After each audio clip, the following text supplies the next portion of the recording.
morning, sports fans from all around the globe, from Cape Cod to Cancun, from Tampa to Taipei, from Vegas to the Vatican. I am your host, Jeff Dawson, East Coast Sports Investors Breakfast Bankroll. Happy Sunday, August 15th, already halfway through August, and I assume a lot of you are glad this month is flying by.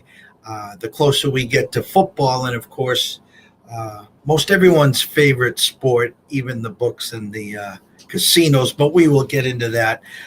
Numbers wise, absolutely off the charts. We're going to talk about what's going on in MLB and the favorites, what's going on in NFL preseason and the unders. I mean, these numbers are off the charts.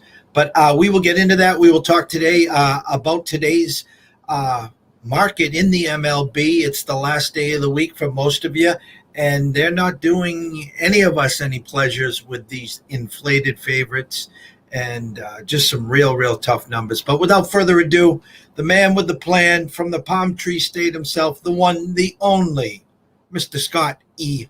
Webb. Scotty, my brother, what is shaking? Hey, good morning, Jeff. How are you doing today? Scotty, I'm doing fine. I'm doing things are great. Some amazing stuff behind the scenes that's brewing, but we won't talk about that.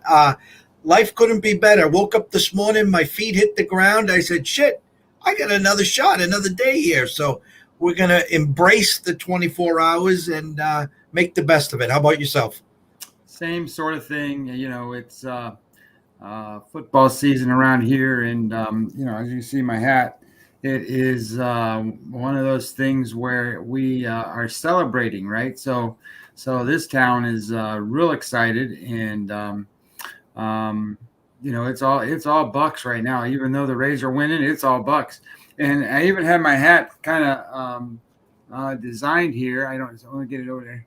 Look at that. See, Champa Bay on there. That's pretty cool. So they won the Stanley Cup. They won the Super Bowl, and we'll see what happens with the Rays. I thought the next, what are you going to put? Hashtag Tinseltown? I mean, it seems like, or actually it's, what is it? Duck boats? I mean, literally in the water. I mean, your celebrations, are on the water. Here back in Boston, we have the duck boat parades, but it's usually in the middle of snow and everything. And, we can't really enjoy throwing the Lombardi Trophy, in the Atlantic Ocean or anything like you guys, Yeah, well, that's and now new interesting tradition, I guess. The boats did the same thing. They went out on the water as after the Buccaneers, and kind of interesting. So hard to kind of fathom looking at that from a perspective of, when you watch Milwaukee celebrate the different things that they did when it's all down a street, and then you see all the people, and a boat parade, it's kind of like, where's all the people? Well, hell, they're all on boats. So it's kind of, and they're on the shore and yelling and all that stuff. But it's interesting anyway, needless to say. But I don't know what's better. It's just interesting. Two big trends going on that we'll start today with. NFL preseason unders 14-2. MLB favorites the last 11 days 107-42, hitting at a 71.8% clip. Where do you want to start? Well, let's just start with the unders, right? I mean, let's just say what it is. I mean, these are scrimmages. These are practice games. They don't count.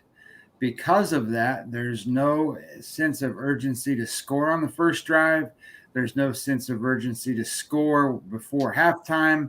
No sense of urgency to score on the first drive of the third quarter, and no sense of urgency to rally up points in the fourth quarter. So the other thing that you see a lot of times in these games is tons of running. I mean, tons and tons of running. And if you watch these games, in the Kansas City Chiefs or the Tampa Bay Buccaneers, there's times when they'll throw 25 to 30 plays in a row.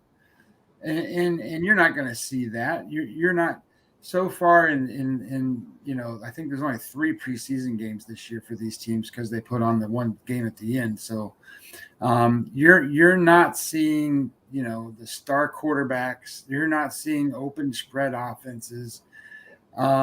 You're just seeing what the coaches want to see. So, I was watching, I don't remember what game it was yesterday, but one of the announcers was talking about down at the goal line, and they think that it's the greatest thing in the world because that's where you can really see what kind of internal fortitude these players have.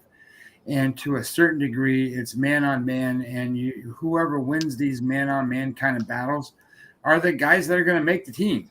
And if you think about it from a different level, right, you think about these big plays that people make and they score and they do different things. And really, it comes right down to who wants it more, who wants to win more, who wants the position more than the other guy, not necessarily who can make plays, because almost all of them can do that. What was that running? Miller, the running back for the Washington football team, he got cut today after scoring a touchdown yesterday, and he's been a former Pro Bowl running back in the NFL. So it just tells you a little bit about what these games really are and what they mean. So unders are, I think, natural. I just don't think that people are used to seeing a total of 35 or 36, and they go, "Oh my God, this is going to be an easy over."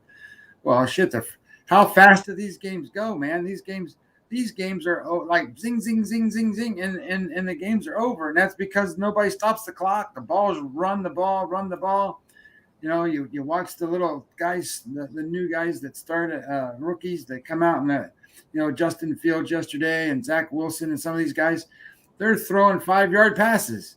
So it's one of these things that you sit there and you go, no wonder these games go under. There's the ball never, or the clock never stops moving. It was funny on Thursday. Mac Jones was Cam played the first 2 series, and then they brought Mac in, and he did well. Some resemblance of the old offense. I'm not comparing them to Tom or anything like that, but shotgun, hurry up. He was good. But the funny part of what you're saying here it was 2nd and 6, and Jacoby Myers gets his hand underneath the ball for a first down. It was clear, and they ruled it incomplete on the field. And the replays, everyone's looking at it, goes, "Oh my God, that's a clear catch." And Bill didn't call up to the for them to review it. And then 3rd and 6, Mac gets the first down. So on social media the next day, Bill being Bill already, not challenging obvious plays. And I'm like, listen, putz. I says he probably wanted to see the kid in 3rd and 6. He didn't need the first down there. He wanted to see what he did in 3rd and 6. And then I get oh yeah, maybe you're right. Yeah, I mean that's what this is all about. This is all about what are these guys going to do in certain situations, and what can it's simulated game atmospheres. It doesn't matter whether they win or they lose. So there's nothing on the line for them. Obviously, for us guys putting money on these games, it matters. But we're not. It's a different animal in terms of the game to actually handicap. It's a different animal in the game in terms of what to figure out what's going to happen. The best thing I can tell you about preseason football is bet on the trends of the coaches, because the coaches are going to tell you whether they want to win or they want to lose. And I'm going to give you a stat, Jeff. Let me get my preseason notes out. One of the things that is amazing to me is the Baltimore Ravens. Okay, the Ravens they won last night, right? So 18 in a row. Yeah, they are 38. They are 38-12 straight up. They had their last loss. The last time they lost a preseason game was September the 3rd of 2015. They are now they've won 18 straight games, and they are 34-15-1 against the spread. So what does that tell you? That tells you that John Harbaugh don't give a shit. He wants to win. So that's what you bet. You bet because all the other guys are out there looking at their players and doing all the other stuff. Not that he's not either, but he wants at the end of the game, we played a game, I want to win. So I think that there's some things that you can look at that are interesting out there that you should be aware of. And that's one of them. I think, one of them is certain coaches, and John Gruden's another one. John Gruden's crazy, and he's just crazy. So he's John Gruden is 18. Well, he won last night. He's 19-8-2 against the spread. So that's another guy that it doesn't matter who they play, or it doesn't, that doesn't matter, because the other team that they're playing against probably doesn't care, and because that coach does, he's going to try to win. And that's, I think, some of the edge that you can look at if you know what you're looking for on some of these games, because you can sit here and do it. And the other thing I always thought was interesting to do is there was two games to look at. I always looked at the third game because the third game was the dress rehearsal game. And then I always looked at the fourth game because the fourth game was the one where nobody plays and nobody wants to get hurt. So then there's certain coaches that do really well in week 3 and certain ones that do really well in week 4. And they're always opposite of each other because it just is that way. And then when you think about it now, though, there's only 3 games. So I don't know when the dress rehearsal game is. I don't know when the practice game's going to be, when they want to try to play their starters for the first half of the game and then the first series of the second half or something. I have no idea. So I'll be following a specific website that pulls that stuff up, and if I can get it for you, I will give it to you just a second here. It is actually called, and this is a great website. It is theredzone.org. theredzone.org. And if you go there and you follow it, it's going to give you all the news for every single solitary team, and it comes out of every single solitary team's home newspapers. So there's articles in there, and then it also shows you the inactives and the rosters and the roster moves and the injury reports and the cuts and all that stuff. So when it comes to just updates and trying to figure out what's going on with every team, it's a pretty good website for that. All right, now the meat and potatoes. Yesterday, favorites 9-7, overs 10-5-1, big dogs at cash, Pirates plus 177, Yanks plus 125, Seattle plus 128, D-backs plus 195 with a no-hitter, Rockies plus 190. Like we said, the last 11 days, favorites 107-42 at a 71.8% clip. Amazing. And it's funny, we were ahead of this team when we started talking about All-Star break, buyers versus sellers, and we were going to see this, and obviously we're seeing this. And I almost want to say at a historical pace and rate here, because, this is just off the charts. But again, if you just blindly bet all the favorites yesterday, you would have got stung pretty good with some of those, bigger dogs that came in. Today's board, no picnic. Literally, I'm going to bring it up in a second. Actually, let's do that right now. Let's see how the skills are doing today here. We'll go right here. We'll go to our friends at Wager Talk.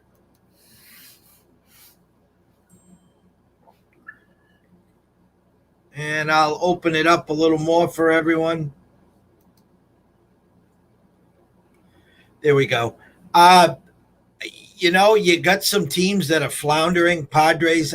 Listen, we've talked at length about their issues with their starting rotation, the inability to get some length out of some of these pitchers, and now their middle, Bridges, their back end is shot. No Tatis, which I did hear earlier this week. They're trying to get him back. I think this week they have a series coming up with the Dodgers, but to get no hit by a first-time starter is only the fourth time in history that has happened.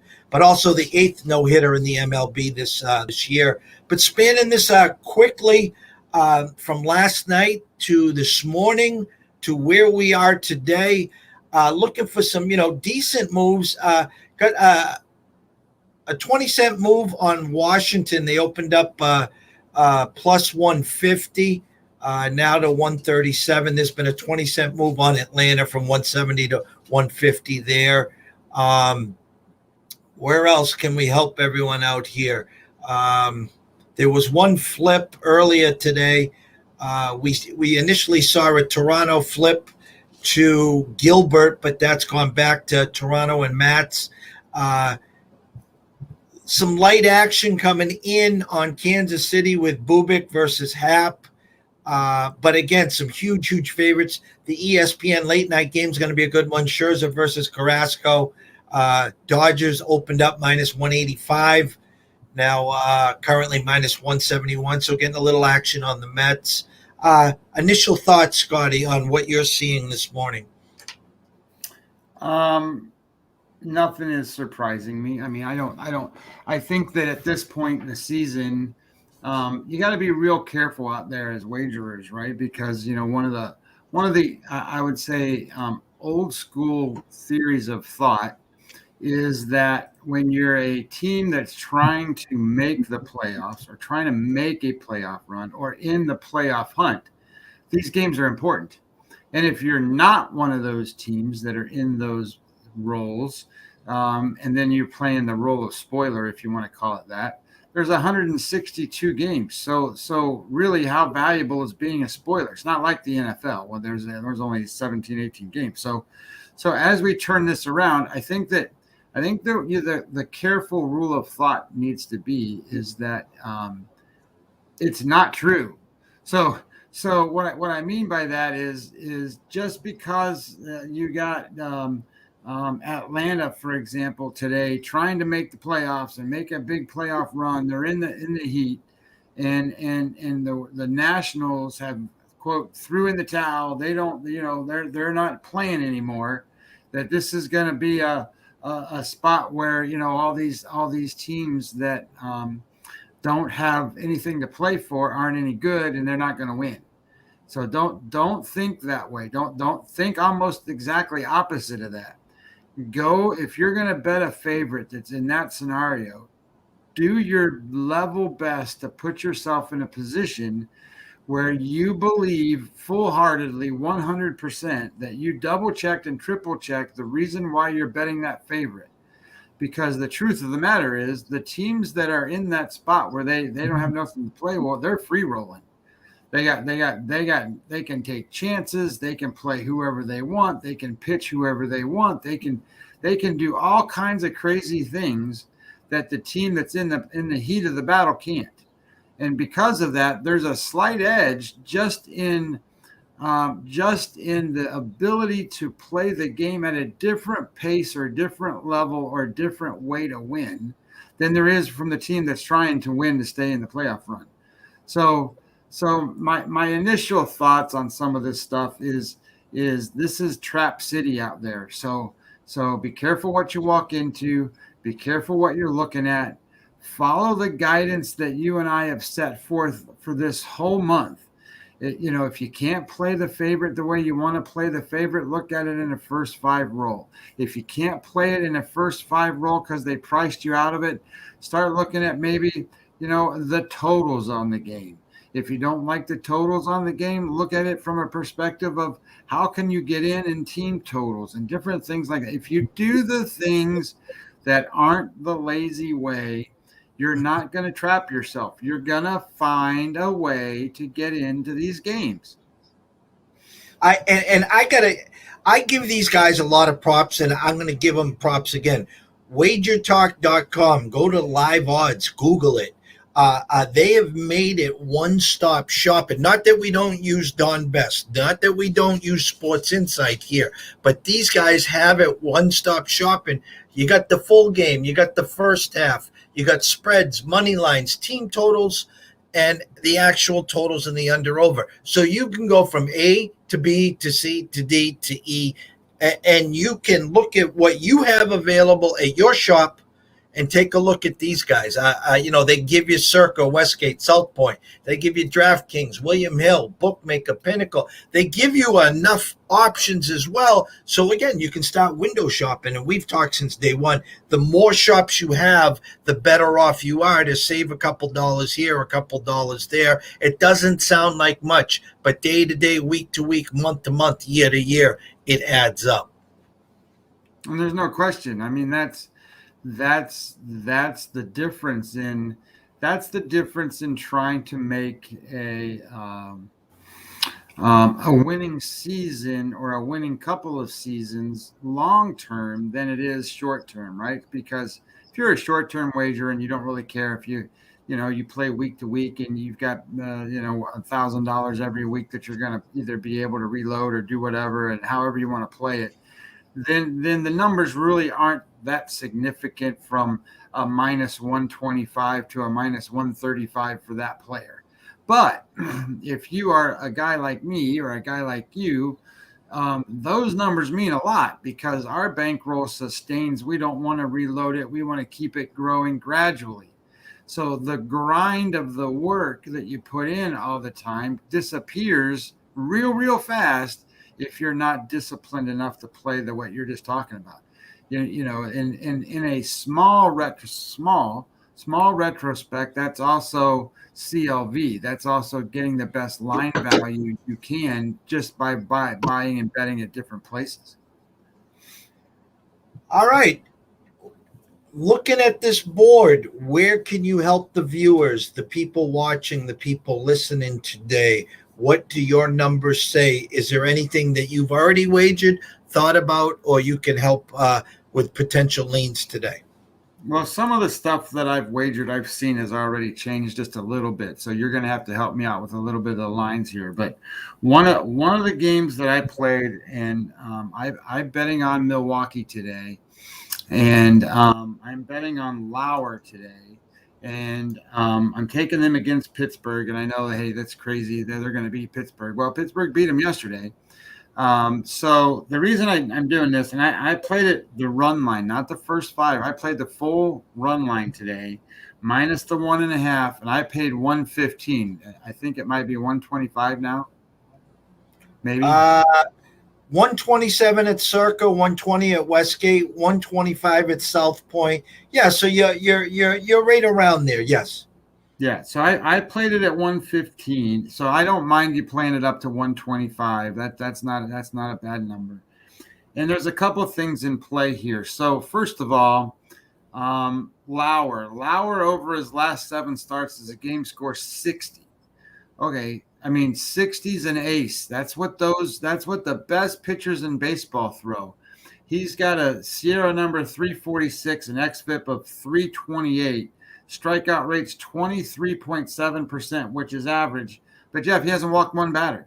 He's got a 0% walk rate. So he is not putting guys on base, and his batting average against is 189. So he's got a soft a hard hit rate of 28%, which is really low. So he's got people swinging at pitches that aren't in the strike zone 34% of the time. His stuff moves. He's not being hit. And he's a left-handed pitcher. The Pittsburgh Pirates record, and whatever, it's a bad record to begin with, but it's even worse in this scenario. The Pittsburgh Pirates are 8 wins in 32 times against left-handed pitchers. So they're 8-24, Jeff. They're one of the worst teams in baseball against left-handed pitching, and they are the 29th worst hitting team against left-handed pitching. So factor in the opposite side of that and say, how many times in the season is the Milwaukee Brewers offense ranked number 2 in baseball? Hardly ever. They're always either in the middle of the pack or the lower part of the pack. Well, currently they're number 2 in baseball. They got shut down yesterday, so I look for them to bounce up good today with a significant pitching edge. I don't mind them beating them by more than 1.5 runs. I think it's going to be kind of one of those games where they do really well here. And the pitcher that's pitching for the Pirates, This is his actual first start of the season. I don't know if you know who Dylan Peters is, but Dylan Peters, he has been around a little while. He just hasn't pitched a whole lot. He's been a kind of guy that bounces up from AAA to the majors and then doesn't stick in the majors and goes back down and bounces up again and then goes back down. But he hasn't pitched since I think 2019. I don't think he made a start in 2020 either. He was a former Los Angeles Angel pitcher. And so obviously he's one of those guys that, if anything, is equivalent to a AAA type pitcher. And now you're going to face him against the number 2 offense in the league and a pitcher that's throwing like an ace against a team that can't hit left-handed pitching. So I liked that wager, and that's one of the ones I played on that. So hopefully that's one of the ones that comes in. And another one that I played that I thought was worthwhile, and it's probably a similar scenario. I played the Tampa Bay Rays, but I played them in the first 5 innings today against the Minnesota Twins. I played it on the run line, so they got to cover the half a run here. But this is Patino against Barnes. Barnes is one of those pitchers, and I've talked about him on the show before. But Barnes has a Sierra number 6.31. 6.31 is the worst of all the pitchers today, and he's an xFIP of 578. His fastball is 89 miles an hour, so his strikeout rate is 7%. So he's going to get hit. So when he does get hit, the batting average against is 306. And he's averaging 1.62 guys on base per inning and only 33% ground ball rate. So that means he's going to get hit hard 42.4% of the time, and they're going to be fly balls. Fly balls or line drives produce ISO rate. So that produces doubles, triples, home runs. It produces extra base hits. So I kind of like the idea here that the Rays are going to be able to beat up on this pitcher a little bit. And even though Patino has not been the best Ray so far, he's got excellent stuff. His issue is he's got to throw strikes. But I still think that they're going to be able to be in a position to at least be ahead, 4-3 or something like that at the end of 5 innings. So I like the Rays. I got that number at -115. Is that number still 115 or did it go up? 120 at Circa, 118 at Pinnacle, 115 at Heritage. So you're right in the ballpark as well there. Yeah, so I think that's a good one. And the last one that I played today with a couple other ones that I had leans on that we can talk about if you want. But I played the Oakland A's. I played them with Sean Manaea the first 5 innings, -0.5 run. That was a little bit higher for me, but I paid it at -135. And there was the big reason there is that because of, if you look at on a season, not just in the last 7 games, but on a season, Sean Manaea's game score is a 56. So he's well above average. He's not an ace-like, but he's well above average. And there's only 2 pitchers on the board today that have a better number than that. McCullers is 58 and Scherzer is 60. He's the only one that's ace-like for the whole season.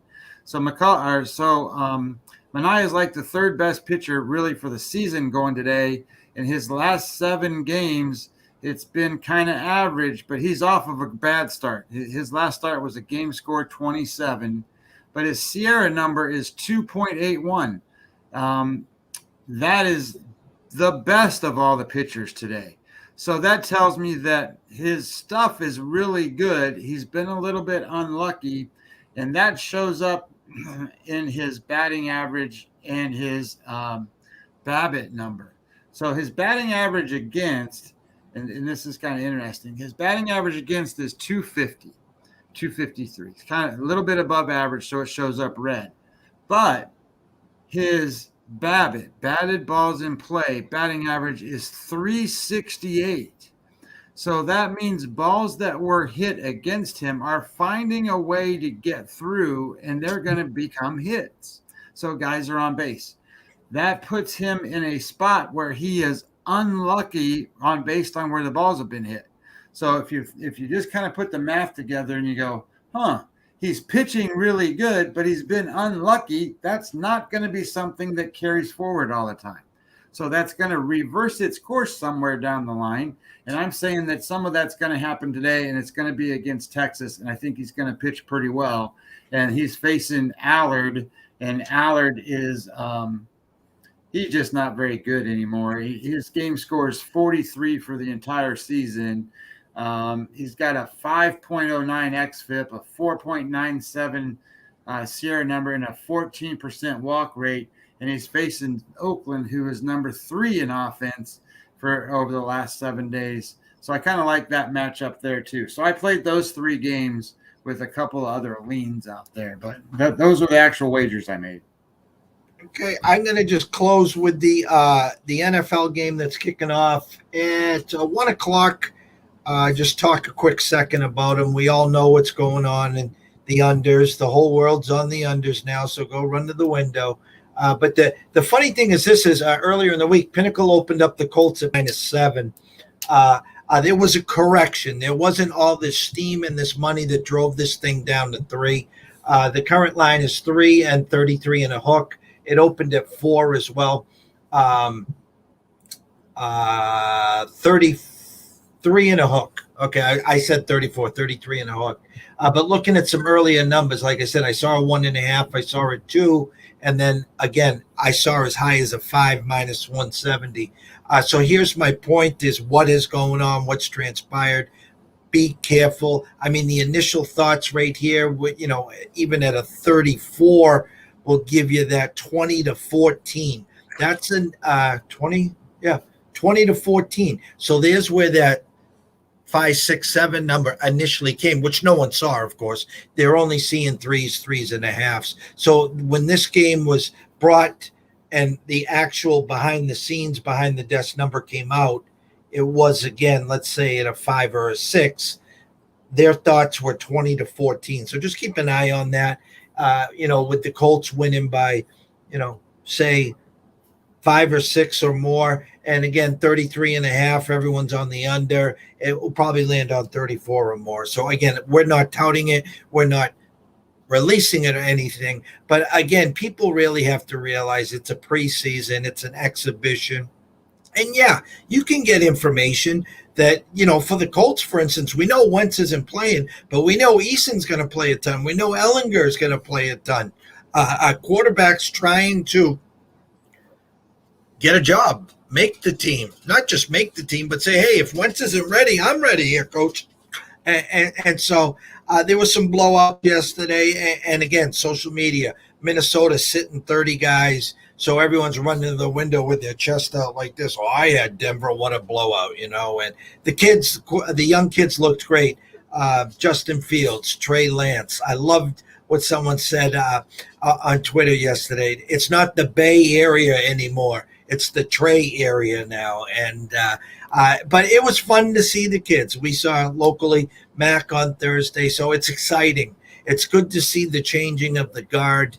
And football season will be here before you know it. But just don't forget, guys, in September, everyone forgets about MLB. And then that's really where it heats up, these series where, you need 2 out of 3 to gain that game to get an inch closer to the wild card. I'm not waving the white flag, but I pretty well cemented that I think you got the Rays to win that division. And then you got a 3-headed monster in the East with the Sox, Yankees, and Jays all fighting. And it's going to be interesting, So with that, what I want to tell everyone is myself and Scotty will be back tomorrow and Tuesday, God willing. We're going to be shooting around this same time. Look for potential midday market report in the closing bell debut. We're trying to put that together so you will have a morning, afternoon, and evening to get you through the day. And we're not your stockbroker, your Bitcoin or Ethereum broker, but we can be your sports broker, your sports market in the eyes here from above to help you as you get closer to that window. So always bet with your head, not your heart. If you have a problem, pick up the phone. There's a nice 800 number right there. Reach out to someone. There's a lot of help out there. Make it enjoyable. You know, win, grin, and profit is what we like to say here at ECSI. So listen, it's Sunday. It's family day. Okay. It's quicksand Sunday to the public and the degens. Don't get caught in the quicksand. Always remember tomorrow's a new day, a new week, and end the week with a few tickets cashed, hopefully, and not too much confetti and beer coasters. So have a blessed day. Enjoy yourself. Good luck with your wages, and we will see you tomorrow.